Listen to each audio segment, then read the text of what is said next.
कर्म का भोग कैसे भोगते हैं। एक समय की बात है, एक पति पत्नी थी। पति पत्नी जंगल से अपने घर की तरफ जा रहे थे। चलते चलते उन्होंने एक पेड़ के नीचे विश्राम करने का सोचा। पति अपनी पत्नी की गोद में अपना सर रख कर सो गया। तभी वहाँ पर एक योद्धा आया। योद्धा भी विश्राम करने के लिए पास वाले पेड़ के नीचे बैठ गया। पत्नी उस योद्धा से कहती है, मैंने कभी अपने जीवन में तलवार नहीं देखा।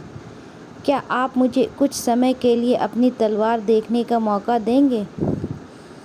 योद्धा ने उस औरत की बातों पर विश्वास हो जाता है और वह तलवार उस औरत को देखने के लिए देता है। औरत तलवार पकड़ते ही अपने पति का गला काट देती है और तलवार योद्धा के खुद नगर तरफ से एक देती है और भागते हुए कहती है, इस योद्धा ने मेरे पति को मार डाला। यह बात राजा तक पहुंची। राजा ने उस औरत की बात को सुना और योद्धा को दोषी ठहराया। राजा ने अपने सलाहकार से पूछा, उचित सज़ा क्या होनी चाहिए। सलाहकार ने कहा, महाराजा, इस योद्धा ने अपनी तलवार से औरत के पति की हत्या की है, तो इसकी दोनों बाजुओं को काट देना चाहिए ताकि वह कभी तलवार ना चला सके।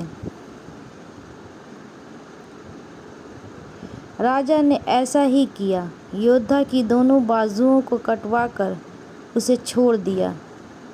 जब योद्धा की बाजू काट दी जाती है तो वह पीड़ा और अपमान को सहन नहीं कर पाता और पहाड़ी से कूदकर आत्महत्या करने की सोचता है। लेकिन रास्ते में उसे एक साधु रोक लेता है। उस योद्धा को बताता है कि उसे उसकी स्थिति का पता है और उसे ध्यान लगाने को कहता है। योद्धा साधु से पूछता है, बाबा, मेरी गलती क्या है। मैंने उसके पति को नहीं मारा, फिर भी मुझे सज़ा क्यों मिली। बाबा उस योद्धा को उसके पुनर्जन्म की कहानी सुनाते हैं। साधु कहते हैं कि पूर्व जन्म में यह औरत एक गाय थी। उसका पति कसाई था और तुम एक पहलवान थे। एक बार यह गाय कसाई से अपनी जान बचाकर भाग निकली। कसाई ने शोर मचाया, गाय को पकड़ो। वह भाग गई। कोई भी गाय को पकड़ने आगे नहीं आया। सब जानते थे कि यह गाय को पकड़कर मार देगा, पर तुमने अपनी शक्ति का प्रदर्शन करने के लिए आगे आए और अपनी बाजुओं से उस गाय के सींग पकड़कर उसे रोक दिया और उसे कसाई के हवाले कर दिया। कसाई ने उसे मार दिया। वह गाय उसकी पत्नी के रूप में है और जो कसाई था इस जन्म में उसका पति था।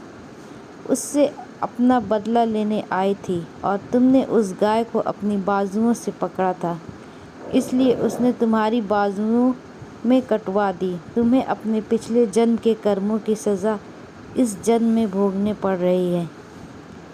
इसलिए कहते हैं, कर्म फल भोगना ही पड़ता है, इस जन्म में नहीं तो अगले जन्म में।